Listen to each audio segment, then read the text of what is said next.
ನನ್ನ ಹಾಸನ ಕ್ಷೇತ್ರಕ್ಕೆ ಸಂಬಂಧಪಟ್ಟಂಗೆ ನಾನು ಕೂಡ ನಾನು ಮಾತಾಡಬೇಕಾಗುತ್ತೆ. ನಾನು ನಿನ್ನೆ ತಮ್ಮ ಮಾಧ್ಯಮದಲ್ಲೂ ನೋಡಿದೆ, ಲಾಟ್ರಿ ಶಾಸಕರು ಅದು ಇದು. ನಮ್ಮ ತಂದೆ ದಿವಂಗತ ಎಚ್.ಎಸ್. ಪ್ರಕಾಶ್ ಅವರು 6 ಬಾರಿ ಚುನಾವಣೆಯನ್ನು ಎದುರಿಸಿದ್ದಾರೆ, 4 ಬಾರಿ ಶಾಸಕರಾಗಿದ್ದಾರೆ. ಕೆಲವೊಂದು ಕಡೆ ಜನರ ಪ್ರೀತಿ ವಿಶ್ವಾಸದಿಂದ ಅವರು ಏನು ಇದಾಗಿದ್ದಾರೆ, ಗೆದ್ದಿದ್ದಾರೆ. ನಾನು ಕೂಡ 85,000 ಮತವನ್ನು ಪಡೆದು ಲಾಟ್ರಿ ಮುಖಾಂತರ ಆಗಿರೋದು. ಯಾಕೆಂದರೆ ಜನರ ನಿರೀಕ್ಷೆ ಮೇಲೆ ಜನರ ಒಂದು ಆಶೀರ್ವಾದದಿಂದ ಆಗಿರೋದು. ನಮ್ಮ ತಂದೆ ಅನುಕಂಪನೂ ಇರ್ಬೋದಿಲ್ಲ ಅಂತ ನಾನು ಅಲ್ಲಿಗೆ ಹೇಳಿಲ್ಲ. ಯಾಕೆಂದರೆ ನಮ್ಮ ತಂದೆ ಮಾಡಿರೋಂಥ ಕೆಲಸಗಳು, ನಾನು ರಾಜಕೀಯಕ್ಕೇನು ಹೊಸಬ್ನಲ್ಲ. ನಾನು ಕೂಡ ಮಾಧ್ಯಮದಲ್ಲಿ ನೋಡ್ತಾ ಇದ್ದೆ, ರಾಜಕೀಯಕ್ಕೆ ಹೊಸಬ್ರು. ನಾನು ಹಿಂದೆ ಜಿಲ್ಲಾ ಪಂಚಾಯತ್ ಸದಸ್ಯನಾಗಿ, ಜಿಲ್ಲಾ ಪಂಚಾಯತ್ ಉಪಾಧ್ಯಕ್ಷನಾಗಿ ಸೇವೆ ಸಲ್ಲಿಸಿದರೆ ಜನರ ನಾಡಿಮಿಡಿತ ಹಾಸನ ಕ್ಷೇತ್ರದ ನಾಡಿಮಿಡಿತನ ಕೂಡ ಅರ್ತಿದ್ದೇನೆ. ನನ್ನ ಇತಿಮಿತಿಯಲ್ಲಿ ನನ್ನ ಏನು ಕೆಲಸ ಮಾಡಬೇಕಾಗಿದೆ, ನನ್ನ ಕ್ಷೇತ್ರದಲ್ಲಿ ಹಲವಾರು ಕೆಲಸ ಕಾರ್ಯಗಳನ್ನ ಮಾಡಿದ್ದೇನೆ. ಮುಂದಿನ ದಿನಗಳಲ್ಲಿ ಅಂಕಿಅಂಶನ ಇಡ್ತೀನಿ. ಹಾಸನ ನನ್ನ ಕ್ಷೇತ್ರದಲ್ಲಿ ಯಾವ್ಯಾವ ಶಾಶ್ವತವಾಗಿರೋಂಥ ಕೆಲಸನ ನಾನು ಮಾಡಿದ್ದೇನೆ ಅಂತ ಅಂಕಿಅಂಶವಾಗಿ ಮತ್ತು ದಾಖಲೆ ಸಮೇತ ನಾನು ಮುಂದಿನ ದಿನಗಳಲ್ಲಿ ತಮ್ಮ ಮುಖಾಂತರ ಇಡ್ತೇನೆ. ಆದರೆ ಕೆಲವೊಂದು ಕಡೆ ನಾನು ಲಾಟ್ರಿ ಅಂತ ಪದ ಇಟ್ಟವರು ಎಲ್ಲ ಟೈಮ್ ಲಾಟ್ರಿ ಹೊಡೆಯೋದು, ಅನುಕಂಪ ಎಲ್ಲ ಟೈಮ್ ಲಾಟ್ರಿ ಹೊಡೆಯೋದು ಬೇರೆ. ನಾನು ಲಾಟ್ರಿ ಆಡ್ದವನು ಅಲ್ಲ.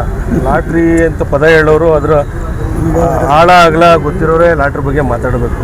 ಅದ್ರ ಬಗ್ಗೆ ನಾನು ಚರ್ಚೆ ಮಾಡೋಕ್ಕೆ ಹೋಗಲ್ಲ. ಲಾಟ್ರಿ ಅಂತ ಹೇಳಿದವ್ರಿಗೆ ನಮ್ಮ ದಿವಂಗತ ನಮ್ಮ ತಾತ ಅವರಿದ್ದರು, ಸಣ್ಣಯ್ಯ ಅಂತ, ಅವರು ಕೂಡ ನಗರಸಭೆ ಸದಸ್ಯರಾಗಿ, ಪುರಸಭೆ ಸದಸ್ಯರು 77ರಲ್ಲಿ. ನಮ್ಮ ತಂದೆನೂ ಕೂಡ 83ರಲ್ಲಿ 85ನೇ ಇಸ್ವಿಯಲ್ಲಿ ನಗರಸಭೆ ಸದಸ್ಯರಾಗಿ 2 ಬಾರಿ ನಗರಸಭಾ ಅಧ್ಯಕ್ಷರಾಗಿ.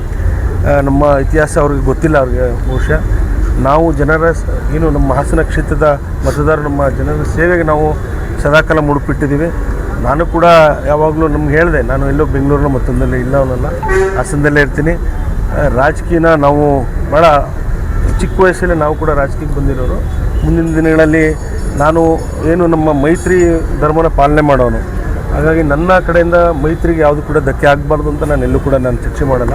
ಹಿಂದೆ ಲೋಕಸಭೆ ಚುನಾವಣೆಯಲ್ಲಿ ತಾವೆಲ್ಲ ನೋಡಿ ಯಾರ್ಯಾರು ಮೈತ್ರಿ ಧರ್ಮ ಪಾಲನೆ ಮಾಡಿದರೆ ಮಾಡಿಲ್ಲ ಅಂತ ಧರ್ಮಸ್ಥಳಕ್ಕೆ ಹೋಗಿ ಪ್ರಮಾಣ ಮಾಡಿದ್ರೆ ಗೊತ್ತಾಗುತ್ತೆ. ಈಗಾಗಲೇ ಅವರು ವಿಜಯೇಂದ್ರ ಅವರು ಹಣ ಪ್ರಮಾಣ ಮಾಡಿದ ಧರ್ಮಸ್ಥಳಕ್ಕೆ ಹೋಗಿ, ಅವರು ಕೂಡ ಯಾರು ನನ್ನ ಬಗ್ಗೆ ಹೇಳಿದಾರಲ್ಲ ಅವ್ರಿಗೆ ಹೋಗಿ ಧರ್ಮಸ್ಥಳಕ್ಕೆ ಹಣ ಪ್ರಮಾಣ ಮಾಡಲಿ. ಯಾರು ಮೈತ್ರಿ ಲೋಕಸಭಾ ಚುನಾವಣೆಯಲ್ಲಿ ಯಾರು ಮಾಡಿಲ್ಲ, ಯಾರು ಮಾಡಿದ್ದಾರೆ ಅಂತ ಹಣ ಪ್ರಮಾಣ ಮಾಡಿದ್ರೆ ಗೊತ್ತಾಗುತ್ತೆ. ನಾವು ಮೈತ್ರಿ ಧರ್ಮ ಪಾಲನೆ ಮಾಡಬೇಕು. ನಮ್ಮ ಹಿರಿಯರು ಏನು ದೇವೇಗೌಡರು, ರೇವಣ್ಣವ್ರು ಇರ್ಬೋದು, ಕುಮಾರಣ್ಣವರು, ನಮ್ಮ ಹಿರಿಯರು ಏನು ಮೈತ್ರಿ ಧರ್ಮವನ್ನು ಪಾಲನೆ ಮಾಡೋಕ್ಕೆ ಹೇಳಿದರೆ ಆ ನಿಟ್ಟಿನಲ್ಲಿ ಪಾಲನೆ ಮಾಡ್ತೀವಿ. ಮುಂದೆನೂ ಕೂಡ ನಾನು ಈ ಟಿಕೆಟ್ ಇದ್ರ ಬಗ್ಗೆ ನಾನು ಎತ್ತಕ್ಕೆ ಹೋಗಲ್ಲ. GPA ಮಾಡಿಕೊಟ್ಟಿಲ್ಲ ಅಂತ ಹೇಳಿದ್ರೆ GPA ನೋಡೋಣ ಬನ್ನಿ ಸರ್, ಚುನಾವಣೆ ಬಂದ ಸಂದರ್ಭದಲ್ಲಿ ನೋಡೋಣ. ಹಂಗೆ ನಿಮ್ಗೆ ಹೇಳಿದಲ್ಲ, ಲಾಟ್ರಿ ವಿಚಾರಕ್ಕೆ, ಲಾಟ್ರಿ ಬಗ್ಗೆ ನನಗೆ ಹಾಳಾಗ್ಲೂ ಗೊತ್ತಿಲ್ಲ. ಲಾಟ್ರಿ ಆಡೋರು ಯಾರು ಅವರು ಅದನ್ನು ಹೇಳ್ತಾರೆ. ಗೊತ್ತಿರದಲ್ಲೇ ಬಿಸಿ ರಕ್ತದಲ್ಲಿ ಮಾತಾಡ್ತಾರೆ. ಸರ್ ನಾನು ಹೇಳಿಲ್ವ, ಯಾವತ್ತೂ ಕೂಡ ಭಾಳ ತಾಳ್ಮೆಯಿಂದ ಹೋಗುವಂಥವ್ರು ನಾನು. ಯಾವುದಕ್ಕೂ ಕೂಡ ಉದ್ವೇಗಕ್ಕೆ ಒಳಗಾಗೋ ನಾನಲ್ಲ. ಭಾಳ ತಾಳ್ಮೆ. ನಮ್ಮ ತಂದೆಯವರು ದಿವಂಗತ ಎಚ್.ಎಸ್. ಪ್ರಕಾಶ್ ಇರ್ಬೋದು, ಹಿರಿಯರಂಥ ದೇವೇಗೌಡರು ಸಾಹೇಬ್ರು ಇರ್ಬೋದು, ರೇವಣ್ಣ ಸಾಹೇಬರು, ಅವ್ರ ಗರಡಿಲಿ ನಾನು ಪಳಗಿರೋನು. ಯಾವ ಉದ್ವೇಗಕ್ಕೂ ಒಳಗಾಗಲ್ಲ. ನಮ್ಮ ಕೆಲಸ ಜನರ